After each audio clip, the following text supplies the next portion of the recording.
tadi kalau kalian di awal itu sudah dijelaskan oleh Bu Wijayanti pemeriksaan fisik ya pada bayi baru lahir dari head to toe ya.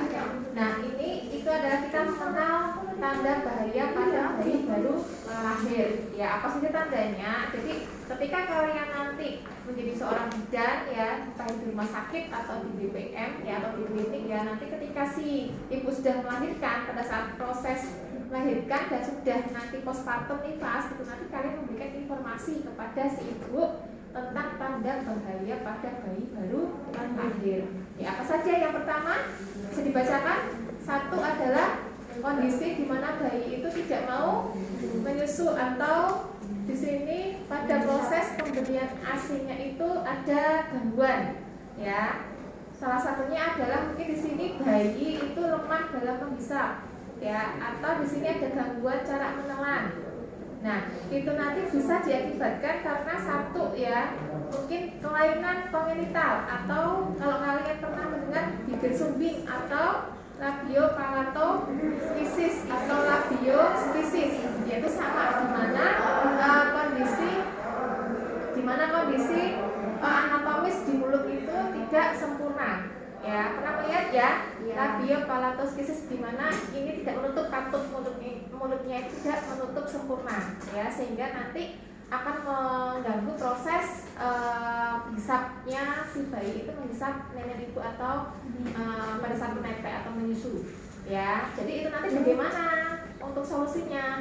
Ya nanti biasanya nanti ada alat sendiri ya, alat sendiri untuk, jadi kalau bayi baru lahir itu nggak boleh langsung dioperasi, kita harus tunggu dulu ya kondisi si bayi itu stabil dan juga kuat untuk nanti dioperasi ya. Jadi nanti menunggu dan ada kolaborasi dengan dokter spesialis anak ya, kapan nanti akan dilakukan operasi atau bedah ya, bedah untuk melakukan penutupan pada mulut bayi ya dengan kondisi labiopalatoskisis atau labioskisis atau labiopalatoskisis ya. Jadi nanti ada alat sendiri ya, dengan cara nanti ditutup ya, yang bolong itu kan kalau kalian pernah melihat ini kan bolong ya, jadi ini tuh menyatu dengan hidung ya, sehingga ketika menyatu juga akan kesusahan si bayi itu menetes atau menyusu ibu atau bahkan ngedot ya. Dengan cara apa? Nanti ada alat ya nutup gitu, jadi kayak si ibu tuh harus menutup lubangnya itu ya. Jadi nanti akan ada bantuan ya kayak alat, atau mungkin nanti juga kalau kalian nanti bisa browsing ya, itu nanti alat untuk memberikan ASI pada bayi dalam kondisi labiopalatoskisis. Nanti ada, bisa nanti di browsing ya di Google. Nah jadi itu untuk tanda bahayanya ya. Yang pertama adalah keadaan bayi lemah atau pemberian ASI atau menyusuinya itu terganggu ya, karena kondisinya itu lemah. Yang kedua apa?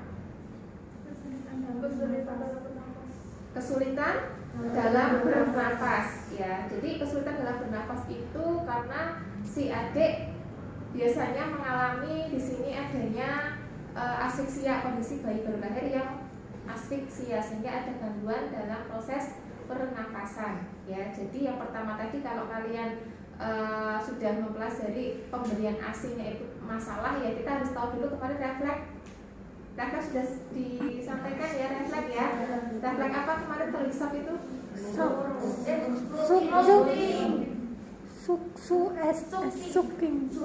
Saking ya. Jadi kita juga harus menjelaskan kepada ibu yang tadi saya lupa ya, yang tadi itu kita harus menjelaskan kepada ibu bahwa refleks bayi itu harus benar-benar kita pantau selama si adik itu menyusu, apakah memang refleks hisapnya itu lemah atau kuat. Kalau lemah berarti itu nanti tanda-tandanya salah satunya ada tanda bahaya pada bayi ibu ya. Yang kedua tadi adalah gangguan bernafas. Kemudian tadi adalah kesulitan bernafas ya, atau kalau kita melihatnya tidak hanya pada saat proses bayi lahir ya. Kalau bayi lahir mengalami asfiksia berarti dia mengalami gangguan pernafasan ya, karena tidak bisa bernafas secara spontan, harus dilakukan penanganan resusitasi. Nah kalau sudah pulang ke rumah ibu, kalau sudah pulang ke rumah kok ternyata si adik ini kok seperti sesak ya, sesak nafas atau di sini kesulitan bernafas. Nah itu kita harus pantau dengan cara menghitung nafas si bayi. Berapa normalnya? 20 40 sampai 60. 40 sampai 60 kali dalam waktu 1 menit. Kalian nanti bisa menyampaikan ke ibu ya. Ibu, jika nanti melihat pernapasan adik itu mengalami penurunan atau kecepatan ya, kalau penurunan itu nanti berdikadi, tapi kalau nanti ke atas itu tadi. Jadi terangkan ke ibu kalau nafas adik kurang dari 40 kali per menit atau lebih dari 60 kali per menit, berarti itu dalam kondisi si adik ini ada gangguan ya. Itu salah satu tanda bahaya bayi baru lahir ya. Jadi kalian patokannya itu normalnya 40 sampai 60 untuk nafas bayi ya. Kemudian kalau nadi 120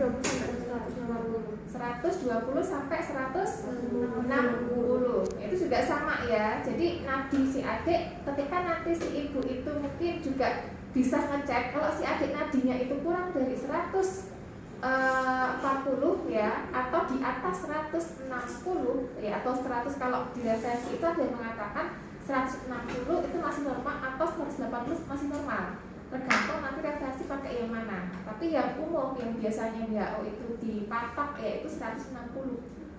Jadi nanti kalau sudah memasuki lebih dari 160 berarti si adik ini mengalami gangguan nadi atau denyut jantung ya. Itu nanti juga masuk ke masalah ya. Tadi kan hisapan lemah sudah, yang kedua adalah pernapasan atau kesulitan bernafas, yang ketiga nadi, yang keempat apa? Letargis ya, keadaan si adik itu letargis. Jadi keadaan di mana bayi tidur terus ya, jadi tidur terus ya, lemah, kondisinya lemah, lunglai ya. Jadi itu nanti juga menjadi tanda bahaya pada bayi baru lahir. Jadi kalau ibu itu melihat kalau tidak seperti biasanya itu aktif ya, ketika dililing ya itu aktif, dia itu ngoceh ya, tapi kok ini tidak. Nah seperti itu nanti bisa menjadi salah satu tanda bahaya bayi baru lahir. Ya, jadi lunglai, ketika gerakan tangannya dia epleh gitu ya, jadi nggak semangat untuk menggerakkan tangannya. Bahkan kalau kita nanti melihat refleks graspingnya ya, ketika nanti coba ditempelkan ya, berarti kan dia itu kalau seandainya dia nggak mau kan lemah ya, pokoknya nggak mau ya, berarti dia lunglai ya, lemah, sehingga memang aktivitasnya terganggu. Nah itu bisa menjadi salah satu tanda bahaya bayi baru lahir ya. Makanya arahan itu penting kita pantau pada saat kondisi si adik ini ya, pada saat bayi baru lahir ya. Kan kemarin itu kita mempelajari neonatus, kita kan ada 2, neonatus dini sama lanjut. Dini itu berapa hari? 0. Neonatus dini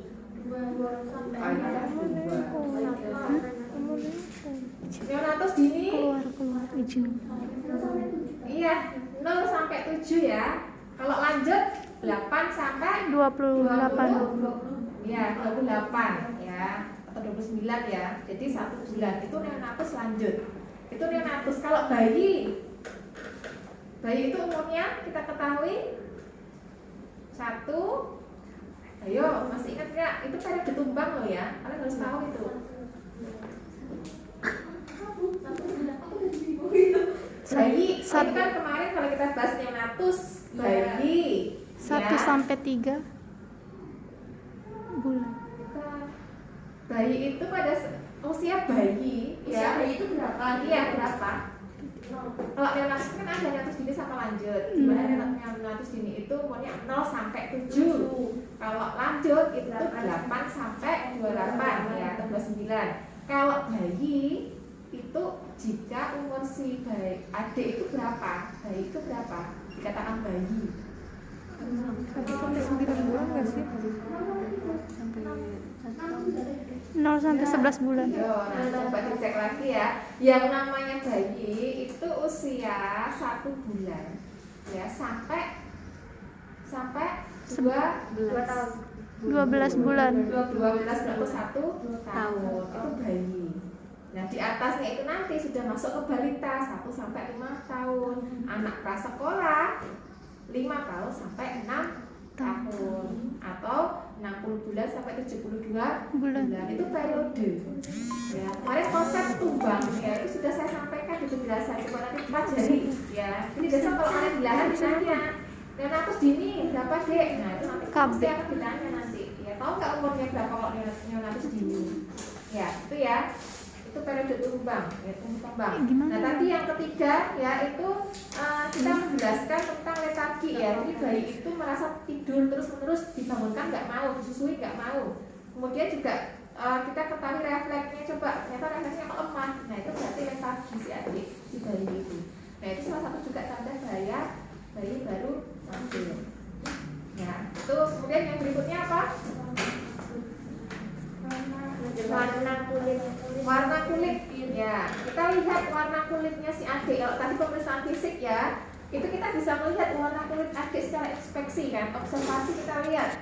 Oh ternyata warnanya kalau merah normal ya, tapi kalau kita melihat ternyata kalau cyanosis warnanya biru pucat, nah itu perlu kita waspadai ya. Bisa jadi si adik ini mengalami apa? Hipotermi atau kedinginan ya, atau memang di sini terjadi kekurangan oksigen ya. Jadi itu nanti warnanya bisa berubah si adik ya. Jadi itu perlu waspada. Ibu yang tidak tahu tanda bahaya itu juga nanti bisa menjadikan angka kematian bayi lebih tinggi ya. Makanya kita sebagai tenaga kesehatan ketika nanti ibu mau pulang ke rumah, pastikan ibu tahu yang namanya tanda bahaya pada bayi baru lahir ya. Itu warna kulitnya. Jadi warna kulitnya itu biru pucat ya, itu karena si adik ini hipotermi atau kekurangan oksigen. Kemudian yang berikutnya warnanya kuning ya, kuning. Jadi kuningnya itu seluruh tubuh. Itu namanya ikterus atau ikterik ya. Pernah mendengar ikterus atau ikterik? Ya, kemarin sempat saya jelaskan juga ya, hiperbilirimia itu sama saja dengan ikterik atau ikterus. Nah itu kondisi di mana si adik itu mengalami kondisi warna kulitnya menjadi kuning semua ya, karena gagalnya proses ini proses metabolisme pada hati ya, bilirubin. Jadi hiperbilirubinemia ya, sehingga menjadi kuning. Nah itu nanti juga membahayakan si adik, bisa nanti hatinya rusak ya. Itu ya nanti yang kalian ketahui warna kulitnya yang membahayakan itu biru pucat dan juga kuning ya. Itu yang warna kulit. Kemudian apa lagi? Berikutnya adalah suhu ya, suhu. Nah suhu juga sudah saya sampaikan tadi ya. Kita harus juga pantau ibu kalau di rumah, coba dicek ya suhunya si adik juga setiap saat. Apakah suhunya si adik ini normal atau tidak? Normalnya ada yang tahu normalnya berapa kemarin suhu bayi? Bayi beda sama dewasa. Bayi yang 32. Pasnya piro? Nawar sampai 36,5 sampai 37,5 itu adalah suhu normal pada bayi baru lahir. Jika kalian nanti ternyata menemukan bayi yang suhunya di bawah 36 ya, itu berarti si adik mengalami hipotermi. Ya, hipotermi itu adalah kondisi di mana suhu adik itu turun ya, di bawah normal, kedinginan. Kalau kepanasan, hipertermi, di mana suhu adik itu tinggi, ya demam, hepris. Ya, itu juga perlu diwaspadai. Ini kenapa kok adik ini kok demam 38 lebih? Nah itu sudah tidak normal. Ya ini kenapa? Apakah satu kalau bayi baru lahir, kalau seandainya kita ketahui adik kok suhunya tinggi, itu satu dia kurang minum, ya, atau si ibu itu malas memberikan ASI kepada si bayi. Yang kedua karena infeksi. Kita harus tahu juga ya apakah tali pusatnya ini terinfeksi atau tidak. Ya, jadi kalau seandainya si ibu menemukan bayi kok anak saya panas banget ya ini ya, di tem ternyata kok 38 lebih, bahkan sampai 39-40 segera langsung dibawa ke fasilitas kesehatan. Ya, jadi suhu kita pantau ya. Normalnya 36,5 sampai 37,5. Jika di bawah 36,5 itu hipotermi. Kalau di atas 37,5 hipertermi. Ya, pastikan itu juga salah satu tanda bahaya pada bayi baru lahir.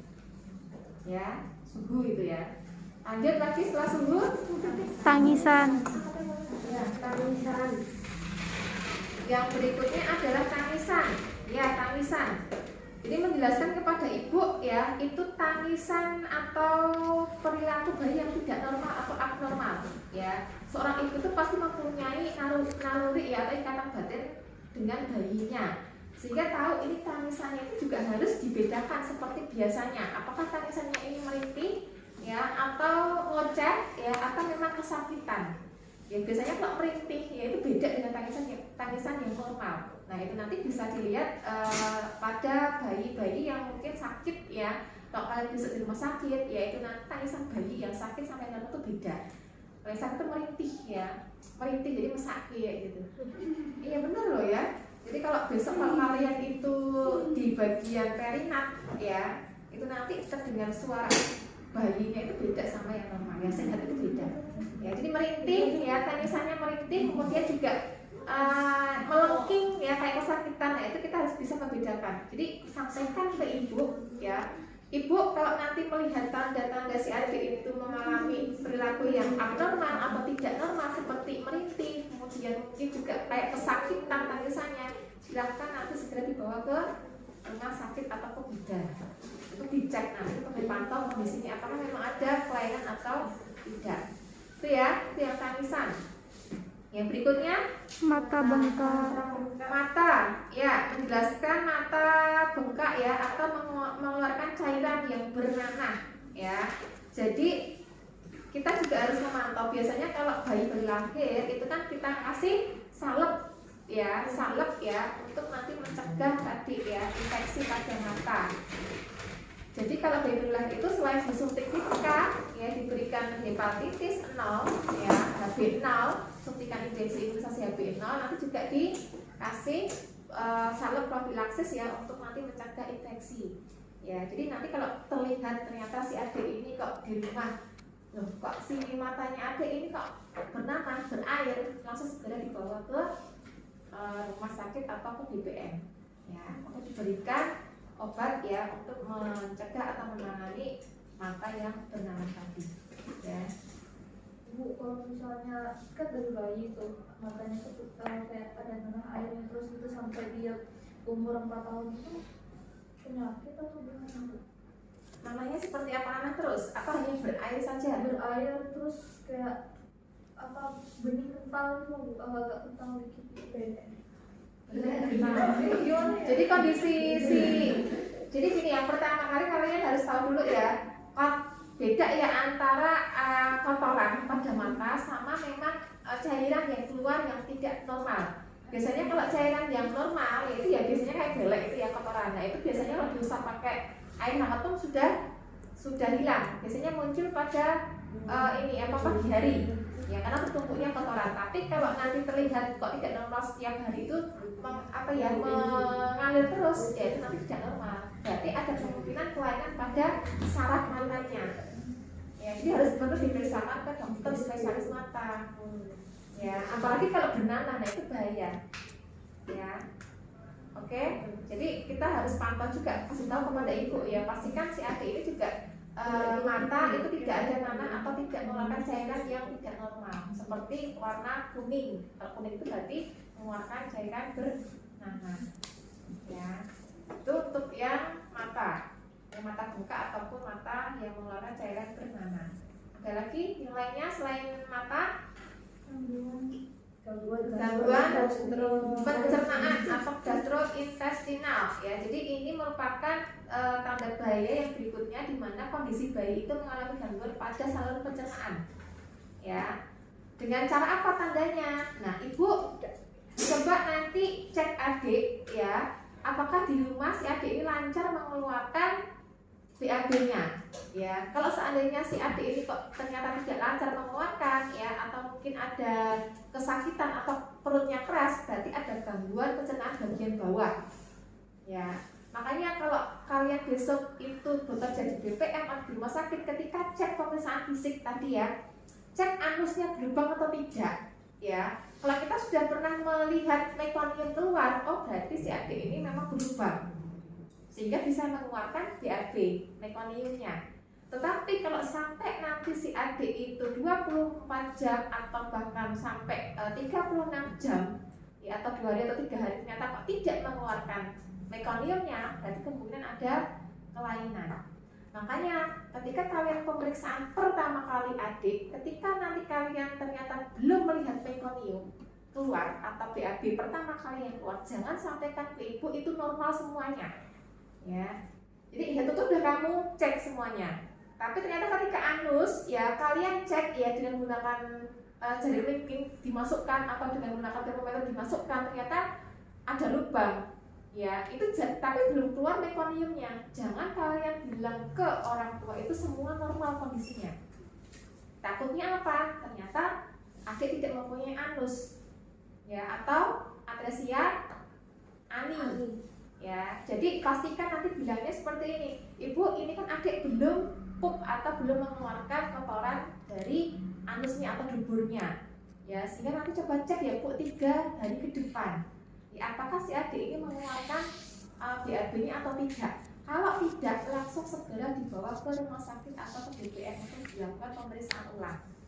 Ya, jadi jangan sampai kalian itu langsung mengejudge ya adik ini semua normal Bu, dari kepala sampai anus sampai kaki itu normal, semua lengkap. Belum tentu ya, kalau kalian ternyata melihat mekoniumnya belum keluar. Walaupun sudah berlubang ya, tapi belum tentu nanti di dalam itu berlubang. Ya, mungkin menutupnya itu di dalam bukan di luar. Nah, yang membayangkan ya kalau si anus itu tidak berlubang itu menutupnya di luar seperti ini kan. Tapi kalau di dalam itu menutupnya di dalam sana, itu menutup. Ya, ketika kita cek itu memang berlubang di depannya, tapi ketika kita sok lebih dalam ternyata kok menutup. Nah, itu bisa jadi. Makanya kan kita pastikan ya biar mekoniumnya itu terlihat benar keluar. Kalau belum keluar, jangan pastikan si adik ini itu normal. Bisa dipahami? Bisa. Ya, jadi ketika adik belum BAB ya pastikan ya kemungkinan ini ada gangguan gastrointestinal bagian bawah atau pencernaan bagian bawah. Kemudian yang berikutnya adik mual, ya mual muntah terus menerus.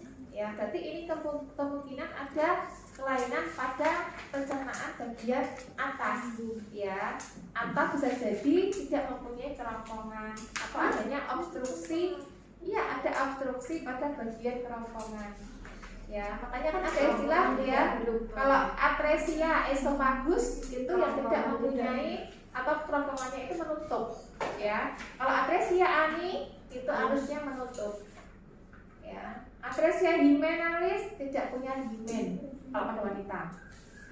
Ya, itu salah satu beberapa contoh kelainan kongenital pada bayi akan kalian pelajari nanti di materi berikutnya. Ya, esophagus atau obstruksi itu juga bisa. Kalau obstruksi itu penyumbatan, tapi kalau atresia itu tidak mempunyai. Ya, itu bedanya. Dijelaskan ketika yang bagian pencernaan ini ya, jelaskan kepada ibu nanti dipastikan ya Bu ya, salah satu pada bayi lain salah satunya adalah gangguan pada saluran pencernaan, bisa bagian atas bisa bagian bawah. Kalau bagian bawah tandanya adalah nanti adik itu tidak lancar dalam BAB atau memang ada sumbatan atau perutnya itu mengeras ya, sehingga nanti tertahan kotoran ya, isinya perut itu tertahan sehingga tidak bisa keluar. Jadi itu juga salah satu tanda bahaya pada bayi baru lahir. Kalau bagian atas tandanya adalah si adik itu ketika diminumi ASI muntah terus, muntah terus. Muntahnya dari mana? Bisa dari hidung sampai mulut. Jadi muntahnya itu ya hidung sama mulut keluar semua. Itu perlu diwaspadai ya, kemungkinan adanya obstruksi atau atresia esophagus. Beda dengan gumoh ya. Kalau gumoh itu kan sebagian kecil keluar ya, yang masuk ke dalam perut si lambung adik itu keluar sedikit. Kalau muntah itu kan banyak ya, kayak ada tekanan yang keluar langsung. Kalau gumoh itu sedikit, hanya apa ya, tidak maksimal keluarnya. Itu namanya gumoh ya. Beda ya. Jadi nanti bisa disampaikan ke ibu itu ya, kalau gangguan pencernaan bagian atas tandanya adalah si adik ketika minum itu muntah terus ya, jadi nggak bisa masuk. Nah, itu nanti tanda bahayanya untuk yang gangguan metabolisme ya, pencernaan ya. Kemudian satu lagi ya, apa? Muntah. Oh, itu yang ini yang dimaksud sama yang saluran pencernaan bagian bawah. Ya, tandanya tadi ya, perutnya itu mengeras, membesar ya, tapi dia tidak bisa mengeluarkan. Ya, atau mengeras ya dia bisa keluar tapi kok ternyata ada pengerasan di perutnya, itu nanti kemudian juga ada beberapa kelainan di saluran pencernaan bagian bawahnya, kayak kita adanya benjolan di dalam sehingga proses pengeluaran tidak lancar. Ya. Infeksi feses. Infeksi feses juga bisa karena adanya infeksi ya pada saluran pencernaan bagian bawah. Itu harus diketahui dengan cara ya ada lab penunjangnya. Kita nggak bisa langsung ngejudge ya, kalau tadi ternyata kok infeksi, nah itu harus ada ini dulu, ada dasarnya dulu kita menilai. Adiknya demam, ya kemudian ternyata kok pengeluarannya nggak lancar, berdarah, ya itu kita cek dulu ya dengan cara cek laboratorium apakah memang si adik ini terkena infeksi atau tidak. Ya, makanya ketika kita menjumpai tanda seperti itu langsung ibu itu disuruh bawa ke rumah sakit. Satu lagi Menjelaskan pada tanda bayi bila terkena infeksi. ya, tanda bahaya pada bayi terkena infeksi apa? Suhunya panas, merah, di mana lebih dari 37,5. Kemudian merah, ya merahnya di mana ini? Biasanya kalau pada bayi baru lahir infeksi itu terjadi pada tali pusat. Ya, kenapa kok tali pusat? Karena ini rawan. Ya, karena bersinggungan dengan lingkungan luar. Kalau ibu itu tidak bersih atau tidak steril membersihkannya, nanti bisa terjadi yang namanya infeksi tadi. Ya, sehingga nanti tanda-tandanya yaitu memerah di sekitar tali pusat atau di bagian perutnya itu memerah. Ya, kemudian juga nanti berbau. Ya, berbau tidak sedap. Ya, kemudian suhu adik juga tinggi. Ya, nah itu nanti tanda dari tanda dari bayi yang terkena infeksi. Ya, jadi perdarahan tali pusat itu juga bisa terjadi pada bayi ketika nanti si adik ini mengalami infeksi. Ya, jadi itu yang terakhir ya. Sudah? Udah. Ada berapa berarti? 10. 9. Yang terakhir, pastikan jika ibu mengalami tanda bahaya pada bayi baru lahir, silakan langsung segera datang ke fasilitas kesehatan terdekat. Ya, itu. Ada pertanyaan sampai sini? Belum. Ya. Misal ibunya itu nggak tolong beneran itu langsung diapain bu? Kan tidak akan Ya, biasanya kalau nanti ada kondisi seperti itu nanti kita membuatkan kolaborasi dengan dokter anak ya, atau anak dan bedah biasanya membuatkan ya anus sementara di perut. Jadi dilubangi. terus sampai besar kayak gitu. Tidak, ketika nanti kondisi si adik itu sudah bagus ya, tapi biasanya memang ini ya, memang tidak langsung. Memang kita nanti menunggu kondisi si adik itu stabil. Bahkan sampai balita itu ada ya, atau sampai malah SD baru dioperasi. Karena apa? Di dubur itu kan banyak pembuluh darah besar ya. Kalau nanti segera dioperasi nanti juga takutnya terjadi perdarahan lah, sehingga nanti bisa mengakibatkan kematian ya. Sama seperti kalau kalian yang mempunyai riwayat ini hemoroid ya, hemoroid atau ambeien ya, ambeien ya. Jadi kalau ibu hamil yang riwayat ambeien ya, ambeien itu kan ada beberapa klasifikasinya ya, yang berapa derajatnya ya, 1, 2, 3, 4 rendah ya, rendah sampai tinggi. Kalau masih bisa difasilitasi pesanan normal ya, itu nanti ya nggak apa-apa, nggak masalah. Tapi kalau sudah ada yang tinggi derajatnya, itu nanti bisa berefek, nggak akan kembali itu nanti ambeiennya, malah memperparah dan sampai nanti bisa memecah pembuluh darah yang ada di bagian anus, nanti bisa terjadi perdarahan ya. Makanya ya itu tadi bahayanya ya. Kenapa kok kita harus kondisi stabil dulu si adik ya, takutnya nanti ada kondisi yang sampai nanti mengakibatkan perdarahan yang bukan pada si bayi itu. Makanya harus kondisi stabil lah. Apa stabilnya? Yang menyesuaikan nanti umur si adik ya, sampai kondisi stabil dan bisa dioperasi kapan itu ya. Ada lagi?